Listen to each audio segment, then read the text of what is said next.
नमस्कार. आज आपण नांदेड येथील नाईक नगर भागातील कांता वसंतराव दाडगे यांच्याशी आपण बोलणार आहोत. त्यांच्या काही समस्या आहेत, घरगुती समस्या आहेत, तर त्या आपण जाणून घेणार आहोत. मॅडम, तुमचं नाव काय? कांता वसंतराव दाडगे. काय तुमचं म्हणजे काय समस्या आहे? कशाबद्दल तुम्हाला सांगायचंय? लोकांपर्यंत काय पोहोचवायचंय? माझ्यासोबत मानसिक छळ चालू आहे माझ्या सुनेकडून, तर याच्याबद्दल माहिती सांगायची. काय नक्की काय घडलंय?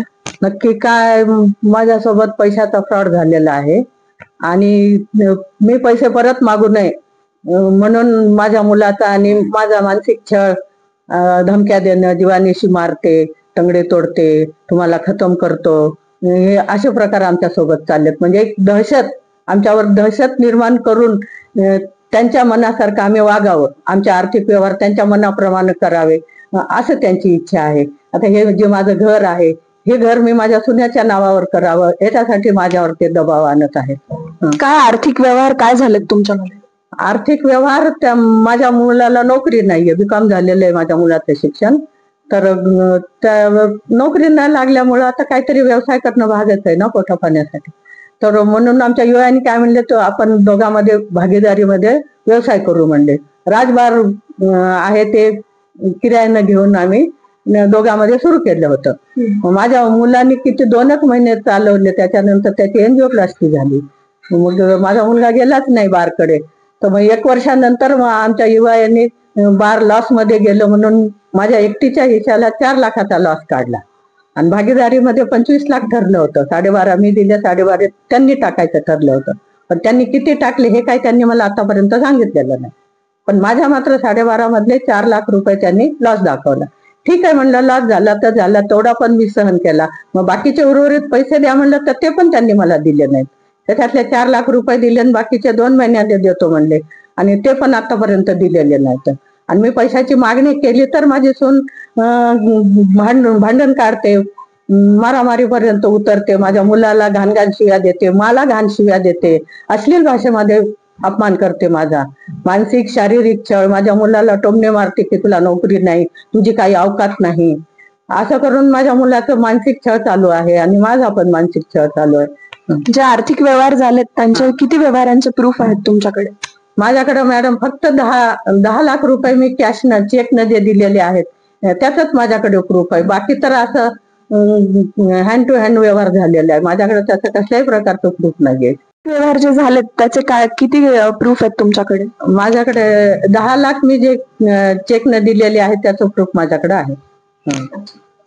आणि पुढे काय म्हणजे आता तुम्ही करायचं किंवा याच्यावर काय ऍक्शन घेतलीये? कंप्लेंट वगैरे केली आहे? कंप्लेंट केली होती मॅडम मी गेल्या 2024 मध्ये SP ऑफिसला कंप्लेंट दिलेली आहे.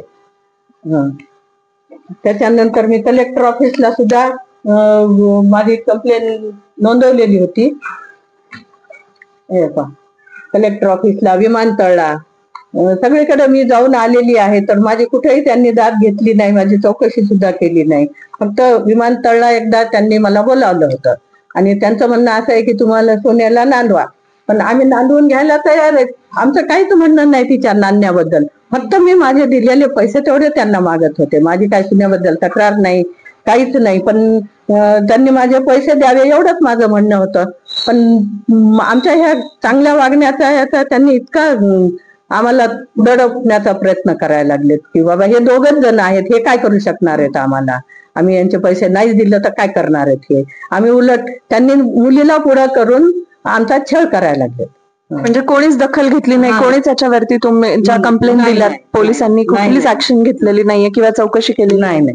कालच मी DYSP ऑफिसला जाऊन भेट दिली, तर DSP साहेब म्हणले तुम्ही जा विमानतळला, आता ते तुमची कंप्लेंट घेतील म्हणले, नाही घेतलं तर परत माझ्याकडे या म्हणले. त्याने तेवढा मला काल दिलासा दिला होता. काल मी SP ऑफिसला सुद्धा अर्ज केलेला आहे आणि आता माझ्या मुलावर गुन्हा दाखल करायची ते तयारी करायला लागले. परवाच्या दिवशी 23 तारखेला माझ्या सुनेने स्वतः टॉर्चर करून घेतलं, चटके दिले, डोकं फोडून घेतलं आणि दवाखान्यात गेली ती हॉस्पिटलला. आणि पुन्हा आमच्या इनबाईचा फोन आला की माझ्या मुलीला खूप मारलं, तुमच्या मुलाने खूप मारलं आणि माझी मुलगी ICU मध्ये आहे असं.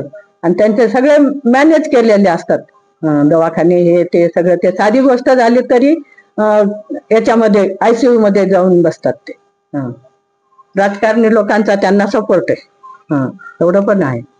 तर आपण बघू शकता की यांनी आपली व्यथा मांडलेली आहे. तर हा व्हिडिओ जास्तीत जास्त लोकांपर्यंत पोहोचून जे कोणी खरे असतील त्यांना योग्य न्याय मिळावा अशी मी अपेक्षा करते. धन्यवाद.